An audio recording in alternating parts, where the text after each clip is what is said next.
Hello, welcome back to Samcoz YouTube channel. मेरा नाम है संजय मुरजानी और आज के इस वीडियो में हम जूनिपर होटल्स आईपीओ के बारे में बात करते हैं। तो चलिए जानते हैं कि क्या आपको अपना हार्ड एंड मनी इस आईपीओ में लगाना चाहिए या नहीं। पहले बात करते हैं आईपीओ डिटेल्स के बारे में। तो यह आईपीओ वेडनेसडे 21 तारीख को ओपन होगा और फ्राइडे 23 को क्लोज होगा। कंपनी ने आईपीओ की प्राइस बैंड 342 से 360 रुपीज़ रखी है। इसका इशू साइज 1800 करोड़ है। यह आईपीओ एक पूरा ही फ्रेश इशू है, यानी कि पूरे के पूरे पैसे कंपनी को मिलेंगे। लिस्ट होने के बाद कंपनी की मार्केट कैप तकरीबन 8000 करोड़ रुपए होगी प्राइस बैंड के ऊपरी स्तर पर। तो अब जानते हैं कि कंपनी इन 1800 करोड़ का क्या करेगी। कंपनी के कुछ लोन्स और बोरोइंग्स हैं जिसे रीपे करने के लिए और उनके सब्सिडरीज के कुछ बोरोइंग्स को रीपे करने के लिए कंपनी आईपीओ के फंड्स को यूटिलाइज करेगी और बचे हुए amount company general corporate purposes के लिए इस्तेमाल करेगी। तो चलिए कंपनी के बारे में बात करते हैं। जूनिपर होटल्स एक लग्जरी होटल डेवलपमेंट और ओनरशिप कंपनी है। इनका हयात ग्रुप ऑफ होटल्स के साथ अफिलिएशन है। ये इंडिया में हयात ग्रुप के सबसे बड़े प्लेयर है in terms of number of keys.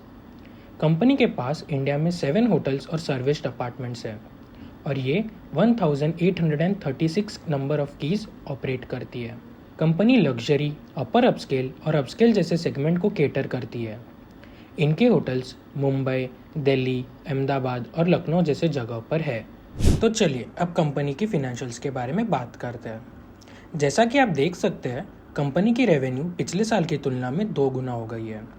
इनकी एबिटा भी पिछले साल की तुलना में 3 गुना हो गई है, पर कंपनी अभी भी लॉस मेकिंग ही रही है। हॉस्पिटैलिटी सेक्टर में डेट काफ़ी हाई होता है और इसी की वजह से कंपनी की डेट भी काफ़ी हाई है। इनका net debt to total equity ratio 5.74 times का है, जो कि काफ़ी हाई है। कंपनी की एवरेज ऑक्यूपेंसी की बात करें तो उसमें भी अच्छी ग्रोथ देखने मिली है। अपना हार्ड एंड मनी किसी भी आईपीओ में लगाने से पहले आपको उस कंपनी के रिस्क के बारे में जानना बहुत ही ज़रूरी है। चलिए जूनिपर होटल्स के रिस्क के बारे में बात करते हैं। जैसा कि आप जानते हैं, जूनिपर होटल्स एक लॉस मेकिंग कंपनी है। अगर ये कंपनी फ्यूचर में भी लॉसेस करती रही तो इनके फिनेंशियल्स और कैश फ्लो पर गहरा असर दिख सकता है। जूनिपर होटल्स एक कैपिटल इंटेंसिव इंडस्ट्री में है। इसी की वजह से इनका डेट काफ़ी हाई है, जिसे रीपे करने के लिए सिग्निफिकेंट कैश फ्लोज की ज़रूरत होती है। कंपनी फ्यूचर में भी डेट ले सकती है, जिससे इनके फिनेंशियल रिजल्ट्स और बिजनेस प्रोस्पेक्ट्स पर असर दिख सकता है। कंपनी के फिनेंसिंग एग्रीमेंट्स में नंबर ऑफ कंडीशंस और रिस्ट्रिक्शंस हैं। यदि कंपनी किसी भी कंडीशंस को ब्रीच करती है तो इनके बिजनेस और फिनेंशियल कंडीशंस पर इसका गहरा असर दिख सकता है। कंपनी की 90% से भी ज़्यादा रेवेन्यू अपने मुंबई और न्यू दिल्ली के होटल से और सर्विस्ड अपार्टमेंट से आती है। यदि इन होटल्स या सर्विस्ड अपार्टमेंट्स को कुछ भी होता है तो कंपनी के बिजनेस, फिनेंशियल रिजल्ट्स और कैश फ्लोज पर बुरा इम्पैक्ट आ सकता है।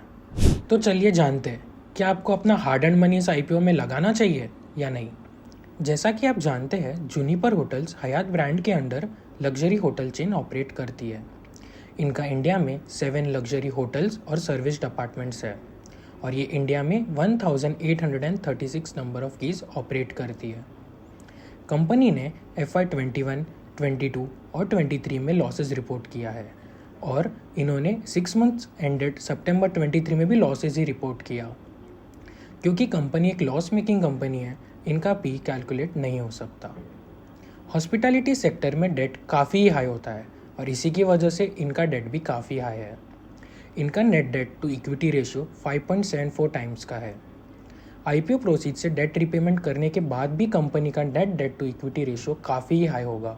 कंपनी एक प्रॉमिसिंग इंडस्ट्री में तो है, पर ये काफ़ी इंटेंस कॉम्पिटिशन फेस करते हैं। कंपनी के कॉम्पिटिटर्स कंपनी की तुलना में काफ़ी बड़े हैं, हायर मार्जिन्स इंजॉय करते हैं और कंसिस्टेंटली प्रॉफिट्स रिपोर्ट करते हैं। इन्हीं सब कारणों की वजह से आपको इस आईपीओ को अवॉइड करना चाहिए। वीडियो देखने के लिए धन्यवाद। अगर यह वीडियो आपको पसंद आया हो तो इसे लाइक करें और शेयर ज़रूर करें और ऐसे ही वीडियोस के लिए सैमको के यूट्यूब चैनल को सब्सक्राइब करें।